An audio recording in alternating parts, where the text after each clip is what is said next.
Good evening दोस्तों। मुझे एक कमेंट आया था जो हम जो वोल्ट मीटर एंड जो आर्मीटर हम कनेक्शन करते हैं तो वहाँ पर हम वोल्ट मीटर को पैरेलल क्यों कनेक्शन करते हैं और आर्मीटर को हम सीरीज में क्यों कनेक्शन करते हैं। और अगर हम वोल्ट मीटर को सीरीज कनेक्शन करते हैं और हम आर्मीटर को अगर पैरेलल कनेक्शन करते हैं तो वहाँ पर क्या प्रॉब्लम हो सकता है और क्या प्रॉब्लम हो रहा है जिसके वजह से हम वोल्ट मीटर को पैरेलल कनेक्शन कर रहे हैं और आर्मीटर को हमें सीरीज में कनेक्शन करना होता है। तो इससे क्या होता है और अगर हम इसको उल्टा कनेक्शन करेंगे तो क्या प्रॉब्लम हो सकता है। तो इसी के बारे में आज हम डिटेल्स में बात करने वाले हैं। अगर आप इंटरेस्टेड हो जानने के लिए तो बस इस वीडियो से आखिर तक बने रहिए। अगर आप स्किप करते हो तो यहाँ पर नुकसान आपका ही होने वाला है। तो जो कि वोल्ट मीटर होता है उसका काम क्या होता है कि वो वोल्टेज को मेजर करता है। वोल्टेज यानी कि उस मेजर करता है पोटेंशियल डिफरेंस को। तो पोटेंशियल डिफरेंस कहाँ पर क्रिएट होता है, जहाँ पर अगर एक हाई लेवल का पॉइंट हो और एक लो लेवल का एक पॉइंट हो तो इन दोनों के अंदर कितना डिफरेंस है तो उसको मेजर करने पर जो मिलता है उसे हम कहते हैं पोटेंशियल डिफरेंस। ठीक है, तो अगर यहाँ पर 5 वोल्ट है और अगर यहाँ पर 1 वोल्ट है तो यहाँ पर हमें पोटेंशियल डिफरेंस कितना मिलेगा, 4 वोल्ट। ओके, और अगर यहाँ पर 5 वोल्ट है और अगर यहाँ पर 0 वोल्ट है तो यहाँ पर हमें पोटेंशियल डिफरेंस कितना मिलेगा, 5 वोल्ट। यानी कि हमें जो पोटेंशियल डिफरेंस हमें मेजर करना होगा, एक होगा हमारा हाई पॉइंट और एक होगा हमारा लो पॉइंट। तो तभी जाके इन दोनों के अंदर हमें कुछ पोटेंशियल डिफरेंस मिलता है। ठीक है, तो यहाँ पर हमने जो बैटरी ले रखा है तो इसका पॉजिटिव जो कि है ये इसका हाई है और इसका जो कि नेगेटिव है ये इसका लो पॉइंट है। तो यानी कि हमें यहाँ पर जो वोल्टेज मेजर करना है, यहाँ पर हमें जो पोटेंशियल डिफरेंस मेजर करना है वो हमें सिर्फ और सिर्फ इन दोनों पॉइंट्स हमें मिल सकता है। और अगर हम वोल्ट मीटर को सीरीज में कनेक्शन करते हैं, यानी कि अगर हम वोल्ट मीटर को लोड के साथ सीरीज में कनेक्शन करते हैं तो यहाँ पर क्या प्रॉब्लम हो सकता है। तो दोस्तों पहले जो की बात है, सीरीज में हम वोल्टेज मेजर नहीं कर सकते हैं क्योंकि सीरीज में कोई पोटेंशियल डिफरेंस क्रिएट नहीं होगा। लेकिन दोस्तों अगर हम देखें प्रैक्टिकली तो प्रैक्टिकली इस केस में भी हम वोल्टेज को मेजर कर सकते हैं। प्रैक्टिकली हम सीरीज केस में वोल्टेज को मेजर कर सकते हैं लेकिन यहाँ पर हमें परफेक्ट वोल्टेज नहीं मिलेगा। तो क्यों नहीं मिलेगा उसके बारे में भी हम बात करने वाले हैं, तो बस आप वीडियो से बने रहिए। तो देखिए दोस्तों, जो वोल्ट मीटर होता है उसका रेजिस्टेंस हाई होता है क्योंकि दोस्तों हम इसको पैरेलल यानी कि हम इसको किसी के एक्रोस पर हम इसको कनेक्शन करते हैं। तो जिस किसी को भी हम पैरेलल कनेक्शन करते हैं उसका रेजिस्टेंस हमेशा हाई होता है उसके वोल्टेज रेंज के हिसाब से। अगर मैंने यहाँ पर कोई लोड ले रखा है तो इसका रेजिस्टेंस उतना होगा जितना रेजिस्टेंस 12 वोल्ट या फिर 5 वोल्ट जितना मैं यहाँ पर ले रहा हूँ। अगर मैं यहाँ पर 5 वोल्ट ले रहा हूँ तो मैंने जो यहाँ पर लोड ले रखा है तो इस लोड का रेजिस्टेंस उतना होना चाहिए जो कि इस 5 वोल्ट को ये सहन कर सके, जिसकी वजह से यहाँ पर कोई भी हैवी करंट फ्लो ना हो और यहाँ पर कोई भी शॉर्ट सर्किट क्रिएट ना हो। तो उसी के लिए क्या किया जाता है कि जो भी लोड होता है उसका रेजिस्टेंस हमेशा वोल्टेज के हिसाब से ही रखा जाता है। ओके, तो जो वोल्ट मीटर हम यहाँ पर पैरेलल कनेक्शन कर रहे हैं तो उसके हिसाब से इसका रेजिस्टेंस भी उतना ही होना चाहिए ताकि हम इसको जब पैरेलल कनेक्शन करें तो यहाँ पर कोई प्रॉब्लम क्रिएट ना हो, कोई यहाँ पर हैवी करंट फ्लो ना करे और यहाँ पर शॉर्ट सर्किट क्रिएट ना हो और जितना भी वोल्टेज है उसको सहन कर सके। तो इसलिए हम क्या करते हैं कि वोल्ट मीटर का रेजिस्टेंस जो होता है हमेशा हमें हाई रखना पड़ता है। ठीक है, तो वोल्ट मीटर का रेजिस्टेंस तो हाई है और अगर हम इसको सीरीज में कनेक्शन करते हैं तो यहाँ पर क्या प्रॉब्लम होगा, इसका रेजिस्टेंस जो है ये हाई हो चुका है। ओके, तो इसका रेजिस्टेंस जो है अभी हाई हो चुका है। तो यहाँ पर क्या होगा, अगर रेजिस्टेंस यहाँ पर इंक्रीज हो रहा है तो यहाँ पर जितना भी करंट फ्लो होना चाहिए था वो क्या होगा, यहाँ पर डिक्रीज हो जाएगा क्योंकि यहाँ पर रेजिस्टेंस हाई है।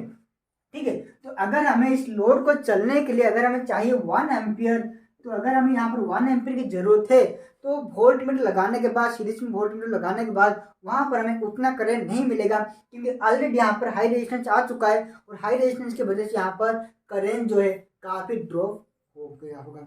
और तो अगर हम इसको सीरीज में कनेक्शन करते हैं तो क्या हमें ये वोल्टेज दिखाएगा। जी हाँ दोस्तों, अगर हम इसको सीरीज में कनेक्शन करते हैं तो यहाँ पर हमें वोल्टेज भी दिखाएगा। तो अगर हम यहाँ पर 5 वोल्ट का पावर सप्लाई ले रहे हैं तो यहाँ पर हमें 5 वोल्ट नहीं दिखाएगा। तो 5 वोल्ट कब दिखाएगा, अगर हम इस लोड को हटा करके यहाँ पर अगर हम इसको आपस में शॉर्ट सर्किट कर देते हैं तभी जाके यहाँ पर हमें 5 वोल्ट दिखाएगा क्योंकि अभी आपका पैरेलल कनेक्शन हो चुका है। लेकिन यहाँ पर अगर कोई लोड वगैरह हमने कनेक्शन कर रखा है तब क्या होगा, यहाँ पर हमें जो वोल्टेज दिखाएगा जितना वोल्टेज आपका पावर सप्लाई में होगा उससे कम दिखाएगा। क्यों दिखाएगा कम, क्योंकि देखिए यहाँ पर तो पॉजिटिव जा रहा है। ओके, और जो नेगेटिव है वो अभी इस लोड के थ्रू ही यहाँ पर फ्लो हो रहा है। ठीक है, यानी कि अभी वोल्ट मीटर को पॉजिटिव एंड नेगेटिव मिल चुका है और वोल्ट मीटर एक्टिवेट हो चुका है। तो जो नेगेटिव आ रहा है वो इस रेजिस्टेंस के थ्रू ही आ रहा है, यानी कि अब जो करंट फ्लो करेगा वो आपका इस वोल्ट मीटर एंड इस आर के थ्रू ही फ्लो करेगा। ओके, तो मान लीजिए यहाँ पर आपका जो कि लोड था कुछ इस तरीके से था और यहाँ पर हमने एक बैटरी लगा रखा था।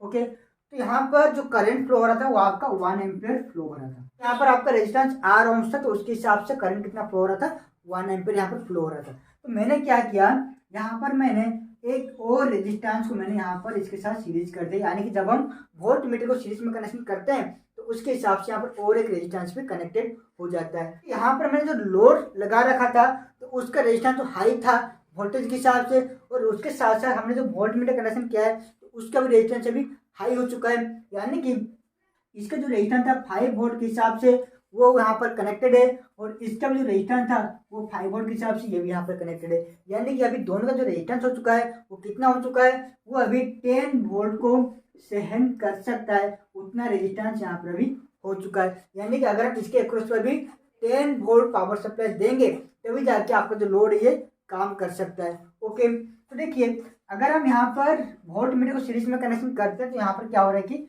यहाँ पर और एक रेजिस्टेंस ऐड हो जाता है, और हमें पता है सीरीज में रेजिस्टेंस ऐड होता है, यानी कि सीरीज में रेजिस्टेंस जो इंक्रीज होता है। तो यहाँ पर अगर रेजिस्टेंस यहाँ पर इंक्रीज हो रहा है तो हमें पता है जो कि करंट का फॉर्मूला क्या होता है, I=V/R। अगर यहाँ पर R इंक्रीज होता है तो आपका करंट यहाँ पर डिक्रीज होगा, और अगर यहाँ पर R डिक्रीज होता है तो आपका जो करंट है ये यहाँ पर इंक्रीज होगा।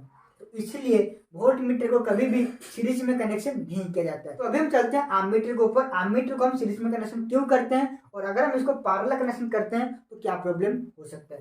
तो देखिए दोस्तों, जो कि करंट फ्लो होता है वो कहाँ पर फ्लो होता है, वो एक ही कंडक्टर में फ्लो करता है, यानी कि जो करंट फ्लो हो रहा है वो यहाँ से निकलते हुए इस तरीके से वो फिर से अपने जहाँ से निकला था वहीं पर वो आ जाता है। ठीक है, तो अगर करंट इस तरह से फ्लो हो रहा है, यानी कि करंट अगर एक ही कंडक्टर से फ्लो कर रहा है तो, और अगर हम एमीटर को ये दोनों कंडक्टर पर कनेक्ट करते हैं तो हमारा करंट ये नहीं दिखाएगा, क्योंकि हमें यहाँ पर दिखाता है पोटेंशियल डिफरेंस। तो हमारा करंट कहाँ पर फ्लो होता है, एक ही कंडक्टर में। तो एग्जाम्पल के तौर पर हमें यहाँ पर एक पाइप ले लेते हैं। ठीक है, यहाँ पर हमने एक पाइप ले रखा है और इस पाइप के अंदर हमारा पानी फ्लो हो रहा है। तो इस पाइप के अंदर कितना पानी फ्लो हो रहा है तो उसको मेजर करने के लिए हम क्या करेंगे कि इस पाइप के साथ ही एक मीटर को हमें यहाँ पर कनेक्शन करना होगा। जो पानी फ्लो करेगा वो मीटर के अंदर से होते हुए फ्लो करेगा, जिसकी वजह से हमें पता चल सके कि यहाँ पर कितना पानी फ्लो हो रहा है। अगर हम क्या करेंगे कि हमारे पास दो तरह का पाइप है, ठीक है, हमारे पास दो तरह का पाइप है तो दोनों में पानी फ्लो हो रहा है, हम यहाँ पर पाइप के साथ सीरीज ना करके हम क्या करेंगे कि दोनों पाइप के अंदर एक मीटर कनेक्शन कर देंगे। तो यहाँ पर पानी जो है वो इस पाइप में इधर फ्लो हो रहा है और इस पाइप में इधर फ्लो हो रहा है। जो मीटर हमने लगा रखा है इसके साथ इसका कोई भी नाता नहीं रहता है, कोई भी रिश्ता नहीं रहता है, जिसके वजह से यहाँ पर कोई भी रीडिंग शो नहीं करेगा। तो उसी तरह हमारा जो करंट है ये फ्लो हो रहा है एक ही कंडक्टर के अंदर।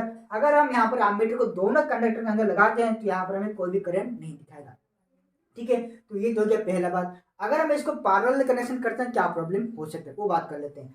तो देखिए दोस्तों, अगर हम यहाँ पर इसको सीरीज में कनेक्शन कर रहे हैं, यहाँ पर हम इसको सीरीज में कनेक्शन कर रहे हैं, ठीक है, तो सीरीज में कनेक्शन कर रहे हैं तो यहाँ पर हमें इसके साथ साथ ये भी देखना होगा कि अगर हम इस मीटर को कनेक्शन करते हैं और यहाँ पर हमें जितना वोल्टेज चाहिए, लोड के पास हमें जितना वोल्टेज चाहिए, जितना करंट चाहिए वो हमें यहाँ पर सफिशिएंट मिल सके, कोई भी ड्रॉप वगैरह यहाँ पर ना हो, कोई भी करंट यहाँ पर डिक्रीज ना हो, हमें यहाँ पर फुल अमाउंट का हमें जितना चाहिए उतना ही हमें यहाँ पर सप्लाई मिल सके। तो उसके लिए हमें क्या करना होगा, ये जो एमीटर हमने लगा रखा है इसका रेजिस्टेंस को हमें काफी लो यहाँ पर करना पड़ेगा, काफी डिक्रीज यहाँ पर हमें करना पड़ेगा, लगभग 0 के आसपास हमें इसका रेजिस्टेंस को करना होता है। ठीक है, तो इसलिए अगर हम एमीटर को सीरीज में कनेक्शन करते हैं तो वहाँ पर कोई भी करेंट ड्रॉप नहीं होता है, कोई वोल्टेज वहाँ पर ड्रॉप नहीं होता है, क्योंकि एमीटर का रेजिस्टेंस जो होता है बहुत ही कम होता है, 0 के आसपास होता है। और अगर हम इसी एमीटर को पैरेलल कनेक्शन कर देंगे, यानी कि अगर हम इस एमीटर को वोल्टेज के अक्रॉस पर कनेक्ट करते हैं तब क्या होगा, देखिए तो इस एमीटर का रेजिस्टेंस ऑलरेडी बहुत ही लो है, यानी कि 0 के आसपास है। ठीक है, इसका जो रेजिस्टेंस है बहुत ही लो है। तो अगर हम इस रेजिस्टेंस को पैरेलल कनेक्शन करते हैं तो यहाँ पर क्या होगा, 5 वोल्ट का पावर सप्लाई है और रेजिस्टेंस कितना है आपका, मान लीजिए आपका 1 ओम है। ठीक है, रेजिस्टेंस आपका 1 ओम है। तो अगर मैं यहाँ पर करंट कैलकुलेट करता हूँ तो कितना निकलेगा, V/R 5 डिवाइडेड बाय 1, तो आपका यहाँ पर 5 एम्पीयर करंट जो है फ्लो होगा। कि अगर हम एमीटर को पावर वाले कनेक्शन करते हैं तो यहाँ पर हैवी अमाउंट का करंट फ्लो हो सकता है, और तो यहाँ पर शॉर्ट सर्किट भी करवा सकता है, क्योंकि इसका जो रेजिस्टेंस है बहुत ही कम होता है और लगभग 0 के आसपास होता है। ठीक है, आशा करते हैं जिन्होंने भी क्वेश्चन पूछा था उनको समझ में आ गया होगा। अगर फिर भी कोई डाउट रह गया हो तो आप मुझे कमेंट कीजिए, या फिर इंस्टाग्राम पर आप मुझे मैसेज की बातें भी कर सकते हो। ठीक है दोस्तों, और अगर आपके मन में इस तरह कोई क्वेश्चन है तो आप मुझे कमेंट कीजिए, मैं उसको वीडियो जरूर बनाऊंगा। दोस्तों आज के लिए बस इतना ही, आप फिर मिलते हैं नए वीडियो में कुछ नए ज्ञान के साथ।